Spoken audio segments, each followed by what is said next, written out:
तो hello guys, welcome back to my new vlog. अभी मैं बैठी हूँ ट्रेन में क्योंकि मैंने जैसा कि आपको बोला था हम सरप्राइज ट्रिप पे जा रहे हैं। ये है बाहर का व्यू और अब तो आप पहचान ही गए होंगे कि हम कहाँ जा रहे हैं। ट्रेन से उतरने के बाद मैं व्लॉग नहीं बना पाई थी बिकॉज हमारा जो फ़ोन था वो दूसरे बैग में चला गया था जो हमने सबमिट कर दिया था।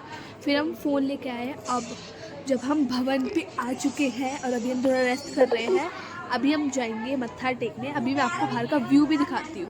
ओ गाइस, कितना प्यारा व्यू है।